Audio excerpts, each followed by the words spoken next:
The fact of the matter is that we are talking about a degenerate black. Can I ask you a question? Would you believe that everybody in the world is coming to bat for? Can I ask you a question? Nobody can name me. Nobody can name me 5 black women who are fucking. Hold up. Take a deep breath. Take a deep breath.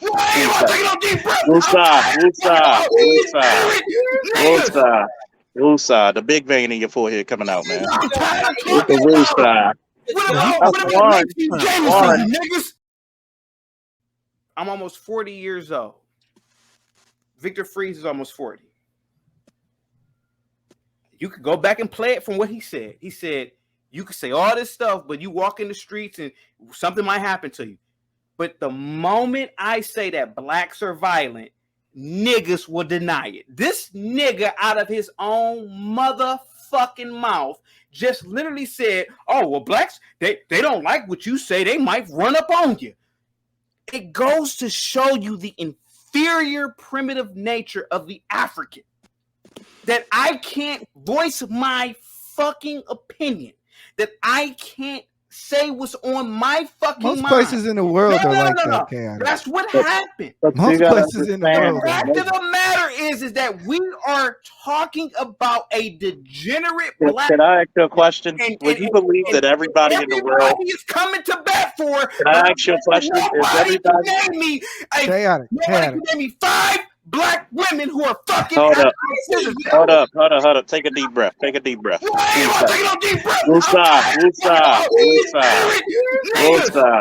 Woosah. The big vein in your forehead coming out, man. It's the woosah. One. You got a microphone. You got a microphone. Talk about black people who are degenerate. I'm like this. Every person in the world is capable of violence. I don't give a fuck. I like that picture. Go Ravens.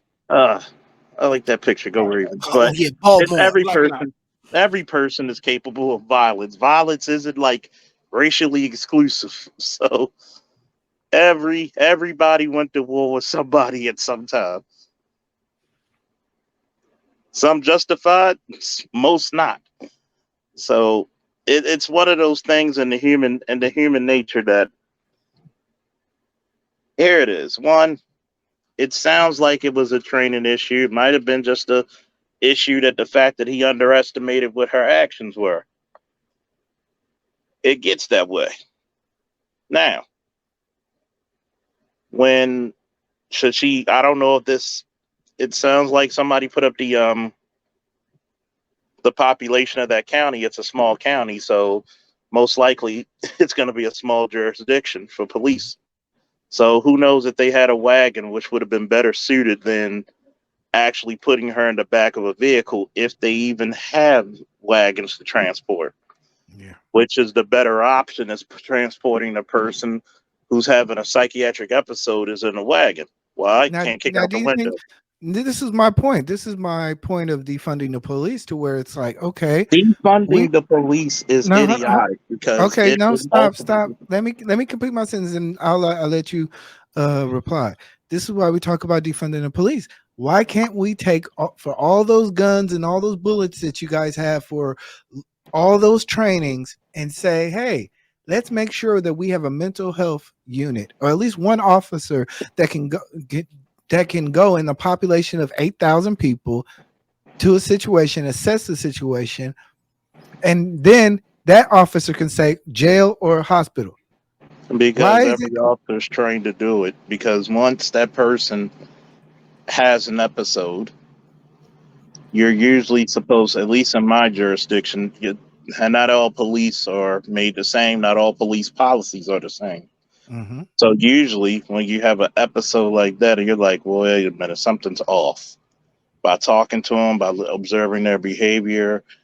And if the person says they have a mental issue, or if the family says, or if you're observing it, it's usually not going to be jail first. It's usually transporting them to an emergency room to get evaluated. But this is why defunding the police is an idiotic statement. Because if you're going to defund them, that means that's less resources for them to use. Like, for example, if this county is a small county and they're used to transporting people in their vehicles, which is not the safest thing, even with all the plexiglass and all that, or whatever cage, whatever they have behind them, the better option is to get wagons, because if that person is kicking and screaming, they're not going to kick out a window and harm themselves. Yeah. So, and I would agree. And I would agree. I would approach that council. but hold up. Just to give you context, if you had one person for 8,000 people, that's a lot of work for that one person. That's why usually entire departments have in-service every year or multiple trainings during a year for different things coming up, such as BEST, which is a behavioral expert. I forget what the acronym stands for, who are usually supposed to be who usually are trained for behavioral crisis.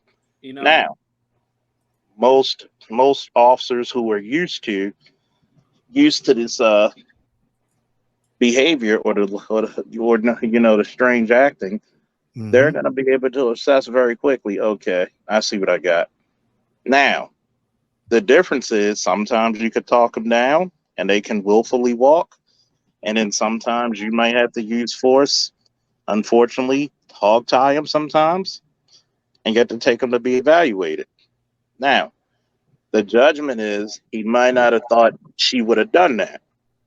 You got to understand something. A West Bumfuck County sheriff deputy is not going to have the same wherewithal as somebody who's a cop in a major metropolitan area. They don't deal with the same amount of stuff. But well, let me say this. This is kind of the point. The state gets allocated grants. Most counties pay for their own police force. The city then hires police force, and you have like sheriffs, and it's all. But for the most part, it's all taxpayer money. You're thinking that all police departments are the same. I understand what you're saying, but why is it when we say, hey, even if you live in this small county, why is it that we do not have a mental health issue? Because I would rather have policemen who are willing and able to handle these things, and they can then go out and chase real criminals. Because you have people out there who don't believe things like that can happen in their little counties. Uvalde, anybody? This is what the public doesn't understand. We talk about the mass shooters, and if you notice one thing about a lot of the mass shooters, many of them are not in major cities. Yeah. You because everybody in those counties usually don't have, nothing like this happens here. So they're not prepared. They're not trained. They're not used to that level of either violence or crime in their county. Yeah. Whereas though, if you send someone like me and I'm like, oh, okay, she's having a mental episode. All right. We're gonna take her down to the ground, handcuff her, put her in the back of the wagon. Don't put her in your car, because guess what? They're gonna kick your windows out or something. Mm-hmm. You're gonna try to use the best whatever resources you can get a hold of, or if you don't have a wagon, call another jurisdiction to meet you there to transport for you. Go ahead. Go ahead, Chaotic. You know what? Calmly this time. You know what?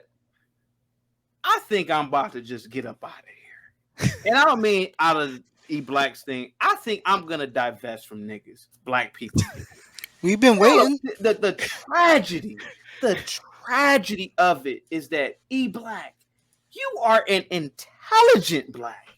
And instead of talking about superior blacks like Neil deGrasse Tyson, Macy Jameson, S. James Gates, astrophysicists, we're talking about a bitch who is crazy. And then they're trying to mask it with schizophrenia. The bitch was acting a fool just like most blacks do when they are arrested. And now you niggas are talking about defunding the police. You niggas are not civilized enough to not have the police. I think I'm out of here because I can't take this talk anymore. I can't take it anymore. So there's no schizophrenia in the white community? There's no such thing as this. It's a made up bullshit that the white liberals are tricking you niggas into believing once again. So now when any nigga act a fool, he got schizophrenia. She got schizophrenia. Let's talk about it.